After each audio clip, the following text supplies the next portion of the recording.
During the first phase of this pandemic, we rolled out a series of economic stimulus packages, and today, in support of our small businesses and innovators, I also direct as follows. One, that the National Treasury considers retaining the VAT at 14% until the 1st of July 2021. Two, that the National Treasury considers retaining the income tax rates, pay as you earn, at 25% until the 1st of January 2021. Three, that the National Treasury considers retaining the resident income tax, which is corporate tax, at 25% until the 1st of January 2021. And four, that to continue cushioning low-income earners, the National Treasury maintains the 100% tax relief for persons earning a gross monthly income of up to Kenya shillings 24,000 beyond the sunset date of 31st December 2020.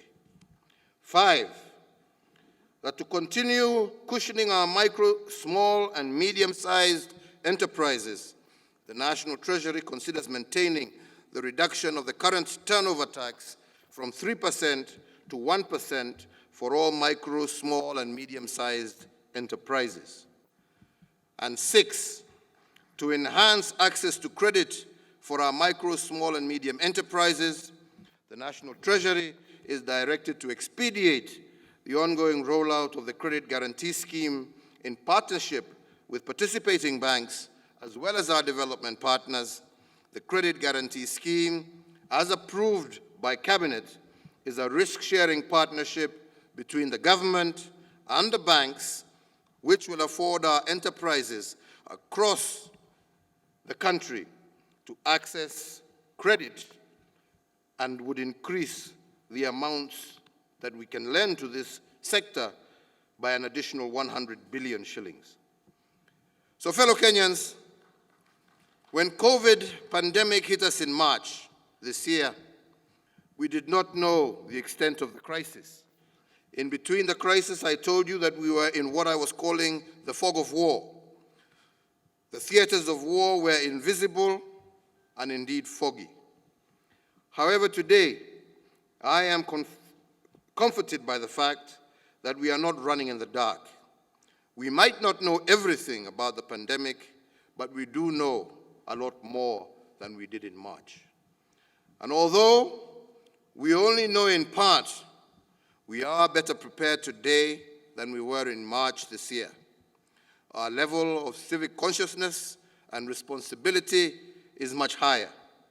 However, to build the resilience that allows us to participate or to anticipate the second wave and respond to it, we must do even better. And that is why I must emphasize by repeating what St. Francis of Assisi taught us. If we all do the necessary, it will lead to the possible, and indeed at this point, the possible will happen without even us realizing it. Starting the next phase of this pandemic by doing the necessary and working together in unity as we have done, this is how to defeat this COVID menace, and I do believe that through that unity of purpose, we can indeed succeed. I want to once again thank Kenyans across the country. I want to thank all leaders across the country for the manner in which we have been able to work very closely together despite the fact that we have been apart. If it was not for that working together, we would not be where we are. We would not have achieved what we have achieved. I continue to urge you to work together, continue to partner together, and I am certain that that way is the surest way, not only to defeat this pandemic, but also to ensure that we build a prosperous, equitable society in which every single Kenyan feels a part and not a single one of us feels left behind. I thank you. May God bless you, and may God continue to bless this great Republic of Kenya. Asanteni sana.